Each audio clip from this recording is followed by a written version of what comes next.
ಶಿವಾಜಿನಗರದಲ್ಲಿ rebel market ಸೇರಿದಂತೆ ತುಂಬಾ ಹಳೆ ಕಟ್ಟಡಗಳಿದಾವೆ, ಅಲ್ಲೂ ಕೂಡ ಈ ರೀತಿ ಗೋಡೆಗಳಿದಾವೆ ಅನ್ನುವಂತಹ ವಿಚಾರ. ಅದನ್ನೇನಾದ್ರೂ ಸರ್ವೆ ಮಾಡಿಸ್ತೀರಾ? ಯಾಕಂದ್ರೆ ಅನಾಹುತ ಆಗಿರುವಂತದ್ದು ಇದೇ ಕ್ಷೇತ್ರ ಆದ್ರೂ ಕೂಡ ಹಳೆ ಕಟ್ಟಡಗಳಿರೋದ್ರಿಂದ ಭಯ ಕೂಡ ಇದೆ. ನೋಡಿ, ನಿಮ್ಮ ಪ್ರಶ್ನೆ ಬಹಳ ತಾವು ಅದೇ ಪ್ರಶ್ನೆ ಕೇಳಿದ್ರಿ. ಇದು ರೆಲೆವೆಂಟ್ ಕ್ವಶನ್. ಇದು ಇವತ್ತಿನ ಪ್ರಸ್ತುತ. ಅದು ಇಡೀ ನಗರದಲ್ಲಿ ಎಲ್ಲೆಲ್ಲಿ ಇಂಥ ಕಟ್ಟಡಗಳಿದ್ದಾವೆ, ಕಾಂಪೌಂಡ್ಗಳಿದ್ದಾವೆ, ಮತ್ತು ಸರ್ಕಾರಿ ಕಾಂಪೌಂಡ್ ಆಗಲಿ, ಕೆಲವರು ಪ್ರೈವೇಟ್ ಕಾಂಪೌಂಡು ಕೂಡ ಇದ್ದಾವೆ. ಹಳೇದು ಡಿಸ್ಪ್ಯೂಟೆಡ್ ಲ್ಯಾಂಡ್ ಅಂತ ಹೇಳಿ ಕಟ್ಟಿದ್ದಾರೆ, ಬಿಟ್ಟಿದ್ದಾರೆ, ಯಾವಾಗ ಬಿದ್ದೋಗುತ್ತೆ ಅದು ಗೊತ್ತಿಲ್ಲ. ಆ ಮಟ್ಟಕ್ಕೆ ಕೆಲವು ಕಾಂಪೌಂಡ್ಸು ಇದ್ದಾವೆ. ಅದ್ರ ಜೊತೆಗೆ ಹೋರ್ಡಿಂಗ್ಸ್ ಕಟ್ಟಿದ್ದಾರೆ. ಅದರ ಜೊತೆಗೆ ನೀವು ಇದು ಏನು ಹೇಳ್ತೀರಿ, walk overs, foot sky walks, foot over bridges ಈ ಥರ ಇದ್ದಾವೆ. ನೀವು ನೋಡಿರ್ಬೋದು, ಬಾಂಬೆಯಲ್ಲಿ ದೊಡ್ಡ ಹೋರ್ಡಿಂಗ್ ಬಿದ್ದೋಗಿ 40 ಜನದ ಮೇಲೆ ಸತ್ತೋದ್ರು. ಒಂದು ರೈಲ್ವೆ ಬ್ರಿಡ್ಜ್ ಬಿದ್ದೋಗಿ 100 ಜನ ಮೇಲೆ ಸತ್ತೋದ್ರು. ಸೊ ಇದನ್ನು ನಾವು ಸರ್ಕಾರದ ವತಿಯಿಂದ ನಾನು ಕೂಡ ಅಪೀಲ್ ಮಾಡ್ತೇನೆ, ಇದು ಆಡಿಟ್ ಆಗಬೇಕು. ಪ್ರೈವೇಟ್ ಆಗಲಿ ಗೌರ್ಮೆಂಟ್ ಆಗಲಿ ಆಡಿಟ್ ಆಗಬೇಕು. ಈಗ ನನ್ನ ಕ್ಷೇತ್ರದ ಹೇಳಬೇಕಾದ್ರೆ ನಾನು ಇವತ್ತಿಂದನೇ ಎಲ್ಲ ಇಂಜಿನಿಯರ್ಸ್ಗೆ ಎಲ್ಲರಿಗೂ ನಾನು ಕೇಳ್ಕೊತೇನೆ, ಅವ್ರಿಗೂ ಕೂಡ ಡೈರೆಕ್ಟ್ ಮಾಡ್ತೀನಿ, ನೀವು ಇದನ್ನು ನೋಡಬೇಕು ಅಂತ. ವಿಶೇಷವಾಗಿ ರಸಲ್ ಮಾರ್ಕೆಟ್ ಏನಾಗಿದೆ, ಒಂದು ಬೆಂಕಿಯ ಒಂದು ಇದಾಯಿತು. ಆ ಸಂದರ್ಭದಲ್ಲಿ, ಆ ಆಕ್ಸಿಡೆಂಟಲ್ಲಿ ರಸಲ್ ಮಾರ್ಕೆಟ್ ಭಾಳ ವೀಕ್ ಆಗಿದೆ. ಸಾವಿರಾರು ಜನ ಇವತ್ತು ಅಲ್ಲಿ ಕೆಲಸ ಮಾಡ್ತಾ ಇದ್ದಾರೆ. ಅದು ಹೆರಿಟೇಜ್ ಸ್ಟ್ರಕ್ಚರು ಕೂಡ ಇದೆ. ಹಿಂದೆ ಶೆಡ್ಸ್ ಕೂಡ ಹಾಕಿ ಮಾಡ್ತಾ ಇದ್ದಾರೆ. ಆ ಹೆರಿಟೇಜ್ ಇಲ್ಲ, ಮುಂದಿನ ಭಾಗ ಹೆರಿಟೇಜ್. ಸೊ 4,000-5,000 ಜನ ಕೆಲಸ ಮಾಡ್ತಾರೆ. ಆ ನಿಟ್ಟಿನಲ್ಲೇ ನಾನು ಅದನ್ನು ಆಡಿಟ್ ಮಾಡಿಸಿ, PWD ಇಂದ ಸ್ಟ್ರೆಂತನ್ನು ಚೆಕ್ ಮಾಡಿಸಿ, ಮತ್ತೆ ಅದನ್ನು ಸರಿ ಮಾಡಬೇಕು, ಮತ್ತೆ ಹಿಂದೆ ಇರ್ತಕ್ಕಂಥ ಕಟ್ಟಡಕ್ಕೆ ನವೀಕರಣ ಮಾಡಬೇಕು ಅಂತ ಹೇಳಿ ಸರ್ಕಾರದಿಂದ ಬಜೆಟ್ ರೆಡಿ ಮಾಡಿ ಈಗ ಟೆಂಡರ್ಗೆ ಹೋಗ್ತಾ ಇದೆ. ಯಾಕಂದರೆ ಇಂಥ ದೊಡ್ಡ ಸಂಸ್ಥೆಗಳು, ಮಾರ್ಕೆಟ್ ಅಂದರೆ ಒಂದು ಸಂಸ್ಥೆ ಥರ, ಸಾವಿರಾರು ಜನ ಬಂದು ತಮ್ಮ ಜೀವನಕ್ಕೆ ಏನೋ ಒಂದು 4 ಕಾಸು ದುಡಿದು ತಮ್ಮ ಜೀವನವನ್ನು ನಡೆಸ್ತಾ ಇದ್ದಾರೆ. ಅಂಥ ಕಡೆ ಏನಾದರೂ ಈ ಥರ ಆಗಿಬಿಟ್ರೆ ಅನಾಹುತ ಆಗುತ್ತೆ ಅಂತ ಅದು ಪ್ರಕ್ರಿಯೆಯಲ್ಲಿದ್ದೀವಿ. ಜಲ್ದಿ ಟೆಂಡರ್ ಮುಗಿಸಿ ಮಾರ್ಕೆಟನ್ನು ಕೆಲಸ ಪ್ರಾರಂಭ ಮಾಡ್ತೀವಿ. ಹೊಸ ಕಟ್ಟಡ ಮತ್ತು ಹಳೆ ಕಟ್ಟಡದ ನವೀಕರಣ ಮತ್ತು ಅದಕ್ಕೆಲ್ಲ ಹೊಸ ರೂಪ ಕೊಡುತ್ತು. ಅದನ್ನು ಖಾಲಿ ಮಾಡಿಸಿ ನಾವು ಶುರು ಮಾಡ್ತೀವಿ ಕೆಲಸ. ಅಂಥ ಕಡೆ ನಾವು ವಿಶೇಷವಾದಂಥ ಗಮನ ಕೊಡಬೇಕಾಗುತ್ತೆ. ನಾವು ಕೊಡ್ತಾ ಇದ್ದೀವಿ ಅಂತ ನಾನು ಹೇಳ್ಬೋದು. ಪರ್ಟಿಕ್ಯುಲರ್ ಆಗಿ ಆಸ್ಪತ್ರೆ ಕಟ್ಟಡ ಅಥವಾ ಆಸ್ಪತ್ರೆ ಗೋಡೆಗಳನ್ನ ಪರಿಶೀಲನೆ ಮಾಡಿ ಅಧಿಕಾರಿಗಳಿಗೆ ಸೂಚನೆ ಕೊಟ್ಟಿದ್ದಾರೆ. ಹಾಸ್ಪಿಟಲ್ಸ್ ಅಂದರೆ ಅವ್ರದ್ದೇ ಆದಂಥ ಸಂಸ್ಥೆ, ಅವ್ರದ್ದೇ ಆದಂಥ ಜವಾಬ್ದಾರಿ, ಅವ್ರದ್ದೇ ಆದಂಥ ಇಂಜಿನಿಯರಿಂಗ್ ಡಿಪಾರ್ಟ್ಮೆಂಟ್ ಇದ್ದಾವೆ. ಹಾಸ್ಪಿಟಲ್ ಆಗಲಿ ಅಥವಾ ಬೇರೆ ಯಾವುದೇ ಕಟ್ಟಡಗಳಾಗಲಿ, ನಾವು ಇವತ್ತಿನ ಪರಿಸ್ಥಿತಿಯಲ್ಲಿ ಕಾಂಪೌಂಡು 30-40-50 ವರ್ಷದ ಹಿಂದಕ್ಕೆ ಭಾಳಷ್ಟು ಕಾಂಪೌಂಡ್ಸ್ ಕಟ್ಟಿದ್ದಾರೆ. ಮತ್ತು ವಿಶೇಷವಾಗಿ ಪ್ರೈವೇಟ್ ಜಾಗಗಳು, ಮತ್ತು ಅದರಲ್ಲೂ ಡಿಸ್ಪ್ಯೂಟ್ ಎಲ್ಲಿದೆ, ಲಿಟಿಗೇಷನ್ ಎಲ್ಲಿದೆ ಅಂಥ ಕಾಂಪೌಂಡ್ಸ್ ಅಂತೂ ಯಾರೂ ನೋಡಲ್ಲ. ಜನ ಅಲ್ಲಿ ಫುಟ್ಪಾತ್ ಮೇಲೆ ಓಡಾಡ್ತಾ ಇರ್ತಾರೆ. ಬೀದಿ ವ್ಯಾಪಾರಿಗಳು ಅಲ್ಲಿ ವ್ಯಾಪಾರ ಮಾಡ್ತಾ ಇರ್ತಾರೆ. ಮತ್ತು ಕೆಲವರು ಮಳೆ ಬರುವ ಸಂದರ್ಭದಲ್ಲಿ ಅದೇ ಗೋಡೆಗೆ ಹೋಗಿ ಶರಣ ತಗೊಳ್ಳುವ ಒಂದು ಪ್ರಯತ್ನ ಮಾಡ್ತಾರೆ, ಅದೇ ಗೋಡೆ ಬಿದ್ದೋದ್ರೆ. ಸೊ ಇಂಥದಕ್ಕೆ ನಾನು ಚೀಫ್ ಕಮಿಷನರ್ GBAಗೂ ಕೇಳ್ಕೊತೇನೆ, ಇವತ್ತು ಪತ್ರ ಬರೀತೇನೆ. ತಾವು ಇಂಥ ಕಟ್ಟಡಗಳಿಗೆ ಮತ್ತು ಲಿಟಿಗೇಟೆಡ್ ಪ್ರಾಪರ್ಟಿಗಳಿಗೆ ಏನೋ ಒಂದು ಪರಿಹಾರ ಬರಬೇಕಾಗುತ್ತೆ ಅದಕ್ಕೆ. ಸೊ ಯಾಕೆಂದರೆ ಅದರಲ್ಲಿ ಲಿಟಿಗೇಷನ್ ಇರುತ್ತೆ, ಒಬ್ಬ ಪಾರ್ಟಿ ಒಪ್ಪಲ್ಲ, ಇನ್ನೊಬ್ಬ ಪಾರ್ಟಿ ಖರ್ಚು ಮಾಡಲ್ಲ. ಅಂಥ ಸಂದರ್ಭದಲ್ಲಿ ಏನಾಗಬೇಕು? ಸೊ ಇದನ್ನು ಒಂದು ಪ್ರಿಯಾರಿಟಿ ಮೇಲೆ ನಾವು ತಗೋಬೇಕಾಗುತ್ತೆ ಅಂತ ನಾನು ಹೇಳಲು ಇಚ್ಛೆ ಪಡ್ತೇನೆ. ಒಂದು ಕಡೆ ಈ ಥರದ್ದಾಗಿದೆ ಸರ್, ಈಗ ಮಳೆಯಿಂದಾಗಿ ರಸ್ತೆಗಳಲ್ಲಿ ಜಲಾವೃತ ಆಗಿತ್ತು, ಮರಗಳು ಬಿದ್ದಿದ್ದಾವೆ, ಸ್ಥಳೀಯ ಆಡಳಿತ ಇಲ್ಲ. ನಾವು ಕೂಡ ವರದಿ ಕೊಟ್ಟಿದ್ವಿ. GBA ಚುನಾವಣೆ ಪ್ರಕಾರ ಎಲ್ಲರೂ ಕೂಡ ನಡೆಸಕ್ಕೆ ಬಂದಾಗ್ತಿಲ್ಲ. ಇದು ಕೂಡ ಒಂದು ರೀತಿಯಲ್ಲಿ ಜನರಲ್ಲಿ ಅಸಹನೆ ಮೂಡಿದೆ. ನೋಡಿ, GBA ಎಲೆಕ್ಷನ್ ಅಂತೂ ತುರಂತವಾಗಿ ಆಗ್ತಾ ಇದೆ.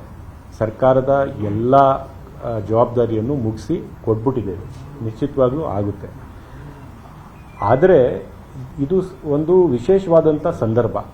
ಇಂಥ ಮಳೆ, ಇಂಥ ಬಿರುಗಾಳಿ, ಇಂಥ ಆರ್ಭಟ, ಇದು ಪ್ರಕೃತಿಯ ಆರ್ಭಟ. ಇದು ಪ್ರಕೃತಿಯ ಆರ್ಭಟದ ಮುಂದೆ ಯಾರೂ ಕೂಡ ಪ್ರಕೃತಿಯ ಮುಂದೆ ಯಾರೂ ಕೂಡ ನಿಲ್ಲೋದಕ್ಕೆ ಸಾಧ್ಯನೇ ಇಲ್ಲ. ನಾವು ಎಷ್ಟೇ ಬಲಿಷ್ಠ ಅಂತ ನಾವು ತಿಳ್ಕೊಂಡ್ರೂ ಸಹ ಆದರೆ ನಮ್ಮ ಪ್ರಿಪ್ರೇಷನ್ ಇರಬೇಕು, ಪ್ರಿಪ್ರೇಷನ್ನು ಇನ್ನೂ ಹೆಚ್ಚಾಗಿ ಮಾಡ್ಕೋಬೇಕು. ಅದ್ರ ಸಲುವಾಗಿ ನಾವೆಲ್ಲ ಸೇರಿ ಗಮನ ಕೊಡಬೇಕು. ಹಿಂದೆ ಮಳೆ ಬಂದಿದೆ, ಮುಂದೆ ಕಾಂಪೌಂಡ್ಗಳು ಕುಸಿದಿದೆ, ಕಟ್ಟಡಗಳು ಬಿದ್ದಿದ್ದಾವೆ, ಮರಗಳು ಬಿದ್ದಿದ್ದಾವೆ, ಸಾವು ನೋವುಗಳು ಆಗಿದೆ. ಇನ್ನೂ ಸರ್ಕಾರ ಬಂದು ಎಚ್ಚೆತ್ಕೊಂಡಿಲ್ಲ ಅಂದ್ರೆ ಸರ್ಕಾರ ತಪ್ಪಲ್ಲ, ಜನಪ್ರತಿನಿಧಿಗಳು ತಪ್ಪಲ್ಲ. ಇಲ್ಲ, ಆ ಥರ ನಾವು ಹೇಳೋದಕ್ಕೆ ಸಾಧ್ಯ ಇಲ್ಲ. ಮಳೆ ಬಂದಿರತಕ್ಕಂಥ ಪ್ರಮಾಣ ನೀವು ನೋಡಿ, ಗಾಳಿ ಬಂದಿರತಕ್ಕಂಥ ಪ್ರಮಾಣ ನೀವು ನೋಡಿ. ನಾವು ಇನ್ನೂ ಹೆಚ್ಚಾಗಿ ಸಿದ್ಧತೆ ಮಾಡ್ಕೋಬೇಕು, ನಾನು ಒಪ್ಕೋತೇನೆ. ಆದರೆ ಪ್ರಕೃತಿಯ ಒಂದು ವಿಕೋಪದ ಮುಂದೆ ಯಾರೂ ಕೂಡ ನಿಲ್ಲೋದಕ್ಕೆ ಆಗಲ್ಲ ಅಂತ ನಾನು ಹೇಳುತ್ತೇನೆ. ಕೆಡಿಪಿ ಮೀಟಿಂಗ್ಗಳು ಅಟೆಂಡ್ ಮಾಡ್ತೀರಾ, ಆಸ್ಪತ್ರೆ ವಿಸಿಟ್ ಮಾಡ್ತೀರಾ, ಇಂಥ ಸಂದರ್ಭದಲ್ಲಿ ಗಮನಕ್ಕೆ ಬರಲ್ವಾ ಸರ್? ಏನ್ ರಿವ್ಯೂ ಮಾಡ್ತೀರಾ ಮತ್ತೆ ಅಂತ? ನಾವು ಈಗ ನೀವು ಈ ಗೋಡೆ ನೋಡಿ, ಇಲ್ಲಿ ಹಿಂದೆ ನೋಡಿ, ಈ ಥರ ಇತ್ತು.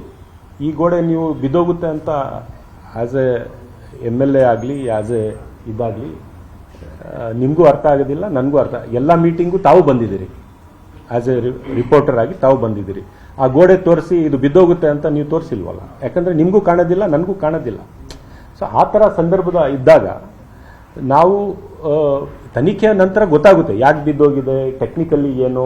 ಒಂದು 25 ವರ್ಷ 30 ವರ್ಷದ ಒಳಗಡೆ ಒಂದೊಂದು ಗೋಡೆ ಬಿದ್ದರೆ, ಯಾಕೆಂದರೆ ಹಳೆ ಕಾಲದಲ್ಲಿ ಕಟ್ಟಿರೋದು 100 ವರ್ಷ ಇನ್ನೂ ಉಳ್ಕೊಂಡಿದೆ, 30 ವರ್ಷಕ್ಕೆ ಬಿದ್ದೋಗುತ್ತೆ ಅಂದರೆ ಸೊ ಕಾರಣಗಳೇನು ಅಂತ ತನಿಖೆ ಆಗಲಿ, ನಾವು ಮಾತಾಡೋಣ ಅದ್ರ ಬಗ್ಗೆ. ಹೆರಿಟೇಜ್ ಬಿಲ್ಡಿಂಗ್ಗಳು, ಪಾರಂಪರಿಕ ಕಟ್ಟಡಗಳಿಗೂ ಕೂಡ ತೆರವು ಮಾಡೋಕೆ ಅಡ್ಡಿಯಾಗಿದೆ ಸರ್. ಹೆರಿಟೇಜ್ ಬಿಲ್ಡಿಂಗ್ ಬಗ್ಗೆ ನಾನು ಸಪ್ರೇಟ್ ಆಗಿ ಮಾತಾಡಬೇಕಾಗುತ್ತೆ. ಹೆರಿಟೇಜ್ ಅನ್ನು ಉಳಿಸ್ಕೋಬೇಕಂತ ಕರ್ತವ್ಯ ನಮ್ಮೆಲ್ಲರದು. ಅದಕ್ಕೆ ಸ್ಟ್ರೆಂಥನಿಂಗ್ ಮಾಡೋದಕ್ಕೆ, ಅದಕ್ಕೆ ಶಕ್ತಿ ತುಂಬೋದಕ್ಕೆ ಸರ್ಕಾರ ಬಹಳ ಬೇರೆ ಗಮನ ಕೊಡಬೇಕು. ಇಲ್ಲದೇ ಇದ್ರೆ ಅದೇ ಕುಸಿದೋಗಿ ಬಿದ್ದೋದ್ರೆ ಹಿಂದೆ ನಮ್ಮ ಸಮಾಜದಲ್ಲಿ, ನಮ್ಮ ಇದರಲ್ಲಿ ಪೂರ್ವಜರು ಏನು ಮಾಡಿದ್ರು, ಏನು ಕಟ್ಟಿದ್ರು ನಮಗೆ ಕಾಣದೇ ಇದ್ರೆ ಯಾವ ಮುಂದಿನ ಪೀಳಿಗೆಗೆ ನಾವು ಏನು ತೋರಿಸ್ಕೊಡ್ತೀವಿ ಗೊತ್ತಿಲ್ಲ. ಸೊ ಅದ್ರ ಬಗ್ಗೆ ಸಪ್ರೇಟಾಗಿ ಬಜೆಟ್ ಕೊಡಬೇಕು, ಹೆರಿಟೇಜ್ ಬಿಲ್ಡಿಂಗ್ಸ್ಗೆ ಸಪ್ರೇಟಾಗಿ ಕಾನೂನು ಇರಬೇಕು, ಸಪ್ರೇಟಾಗಿ ಒಂದು ವ್ಯವಸ್ಥೆ ಆಗಬೇಕು. ಆ ನಿಟ್ಟಿನಲ್ಲಿ ನಾವೆಲ್ಲ ಸರಿ ಕೆಲಸ ಮಾಡಬೇಕಾಗುತ್ತೆ. ನಾನು ಕೂಡ ಸರ್ಕಾರಕ್ಕೆ ಆಗ್ರಹಿಸ್ತೇನೆ. ಪ್ರಕೃತಿ ವಿಕೋಪಕ್ಕೆ ಅವಘಡಗಳಾದರೆ ಒಪ್ಕೊಳ್ಳೋದು ಸರ್, ಅದು ಸಹಜವಾಗಿ ಆಗುತ್ತೆ. ಆ ರಸ್ತೆಗಳಲ್ಲಿ ಹೂಳು ತುಂಬಿಕೊಂಡಿದೆ, ಅವೆಲ್ಲ ಆಗಿಲ್ಲ ಅನ್ನೋದು ಸ್ಥಳೀಯ ಆಡಳಿತ ಕುಸಿದಿದೆ ಅಂತ ಸರ್ಕಾರ ಕೂಡ ಗಮನ ಕೊಡುತ್ತೆ. ದೊಡ್ಡ ಸಿಟಿ, ಇಂಟರ್ನ್ಯಾಷನಲ್ ಸಿಟಿ, ಒಂದೇ ಮಳೆ ಕೆಲಸಗಳು ನಡೀತಾ ಇದ್ದಾವೆ ಪೂರ್ಣ ಪ್ರಮಾಣದಲ್ಲಿ. ಇನ್ನೊಂದು 3-4 ತಿಂಗಳಲ್ಲಿ ಎಲ್ಲ ಕೆಲಸಗಳು ಮುಗಿಯುತ್ತೆ. ಸೊ ಈಗ ನಮ್ಮ ಸರ್ಕಾರದಲ್ಲಿ ಒಳಚರಂಡಿ, ನೀರಿನ ವ್ಯವಸ್ಥೆ ಮತ್ತು ಗ್ರೌಂಡಿನ ಒಳಗಡೆ ಇರ್ತಕ್ಕಂಥ ಏನೇನು ಕೆಲಸಗಳು ಇಷ್ಟು ಯಾವ ಸರ್ಕಾರದಲ್ಲಿ ಆಗಿಲ್ಲ. ಅಷ್ಟು ನನ್ನ ಕ್ಷೇತ್ರದಲ್ಲಿ ಅರ್ಧ ಕ್ಷೇತ್ರ ನಾನು ಅಗ್ದಿದ್ದೀವಿ. ಯಾಕಂದರೆ ಒಳಚರಂಡಿಯ ಎಲ್ಲ ಕಾರ್ಯಗಳು, ಕೆಲಸಗಳು ಏನೇನು ವರ್ಷಗಳಿಂದ ಪೆಂಡಿಂಗ್ ಇತ್ತು, 30 ವರ್ಷದಿಂದ 40, ಅದು ನಾವು ಈಗ ಮಾಡ್ತಾ ಇದ್ದೀವಿ. ಹೊಸ ವಾಟರ್ ಸಪ್ಲೈ ಸಿಸ್ಟಮೇ ಎಲ್ಲ ಚೇಂಜ್ ಮಾಡ್ತಾ ಇದ್ದೀವಿ. ಸೊ ಇನ್ನೊಂದು 2 ತಿಂಗಳಿಗೆ ನನ್ನ ಕ್ಷೇತ್ರದಲ್ಲೇ ನಿಮಗೆ ಹೊಸ ರೋಡ್ಸ್ ಎಲ್ಲ ಕಡೆ ಕಾಣ್ತವೆ. ಯಾಕಂದರೆ ಆ ಕೆಲಸ ಮುಗಿಯೋ ಹಂತದಲ್ಲಿದೆ, ನಾವೆಲ್ಲ ಮುಗಿಸ್ತೀವಿ. ಕೆಲಸ ಪ್ರಗತಿಯಲ್ಲಿದೆ. ಒಂದು 2-3 ಮಂತ್ಸಲ್ಲೇ ನೀವು ನೋಡ್ಬೋದು ಬೆಂಗಳೂರಿನ ಇದು ಹೇಗಿರ್ತದೆ ಅಂತ. ವ್ಯಾಪಾರಿಗಳಿಗೆ ಸೇಫ್ ಲೊಕೇಶನ್ಸ್ ಅಲ್ಲಿ ವ್ಯಾಪಾರ ಮಾಡೋದ್ರ ವ್ಯವಸ್ಥೆ ಮಾಡ್ಬೋದು. ಯಾಕಂದ್ರೆ ಕಾಂಪೌಂಡ್ ಎಲ್ಲಿ ಸಿಗುತ್ತೆ ಅಲ್ಲಿ ಹಾಕೊಡ್ತಾರೆ, ಪಾಪ ಅವ್ರು ಗೊತ್ತಿರೋದು.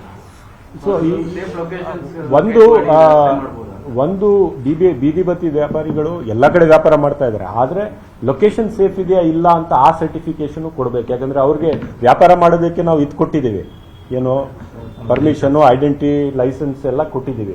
ಆದರೆ ಆ ಜಾಗ ಸೇಫ್ ಇದೆಯಾ ಇಲ್ಲ ಅಂತ ಕೂಡ ಈಗ ಎಚ್ಚೆತ್ಕೊಂಡು ನಾವು ಮಾಡ್ತಕ್ಕಂಥ ಕೆಲಸ ಮಾಡಬೇಕು. ಇದರಿಂದ ಭಾಳಷ್ಟು ಕಲಿಯೋದು ಕೂಡ ನಮಗೆ ಸಿಕ್ಕಿದೆ. ಅದರಿಂದ ಮುಂದಿನ ದಿನಗಳಲ್ಲಿ ಇಂಥ ದುರ್ಘಟನೆಗಳು ಆಗಬಾರ್ದಂತ ನಿಟ್ಟಿನಲ್ಲಿ ಕೆಲಸ ಮಾಡೋಣ. ಸೊ ನಮ್ಮ ಕಡೆಯಿಂದ, ನಮ್ಮ ಕ್ಷೇತ್ರದ ಕಾಂಗ್ರೆಸ್ ಪಕ್ಷದ ವತಿಯಿಂದ ನನ್ನ ವೈಯಕ್ತಿಕವಾಗಿ ಸೇರಿಕೊಂಡು ನಾವೆಲ್ಲ ಸೇರಿ, ಇಲ್ಲಿ ನಮ್ಮ ಕೃಷ್ಣಗೌಡರು ಇದ್ದಾರೆ, ಸುಭಾಷ್ ಇದ್ದಾರೆ, ಜಮೀರ್ ಶಾ ಇದ್ದಾರೆ, ಮುರುಘಾ ಇದ್ದಾರೆ, ನಮ್ಮ ಶುಜಾವುದ್ದೀನ್ ಇದ್ದಾರೆ, ಸುಮತಾ ಇದ್ದಾರೆ, ನಮ್ಮ ಬ್ಲಾಕ್ ಪ್ರೆಸಿಡೆಂಟ್ಸ್ ಮತ್ತು ಎಲ್ಲ ಮಾಜಿ ಕಾರ್ಪೊರೇಟರ್ಸ್, ಶಕೀಲ್ ಅಹಮದ್ ಇದ್ದಾರೆ. ಎಲ್ಲರೂ ಸೇರಿ ನಾವು ಮತ್ತು ನನ್ನ ವೈಯಕ್ತಿಕ ಕಡೆಯಿಂದ ಇನ್ನೊಂದು ಅಡಿಷ್ನಲ್ ಆಗಿ 5 ಲಕ್ಷ ರೂಪಾಯಿ ನಾವು ಆ ಕುಟುಂಬದ ಸಹಾಯಕ್ಕೋಸ್ಕರ ನಾವು ಮಾಡ್ತಾ ಇದ್ದೀವಿ. ಧನ್ಯವಾದ. ನಿರ್ಭೀತ, ನಿಷ್ಪಕ್ಷಪಾತ, ವಿಶ್ವಾಸಾರ್ಹ ಸುದ್ದಿಗಳಿಗೆ ಮತ್ತೊಂದು ಹೆಸರಾಗಿರುವಂತ ನ್ಯೂಸ್ 18 ಕನ್ನಡ ಈಗ ಆಪ್ನಲ್ಲೂ ಲಭ್ಯವಿದೆ.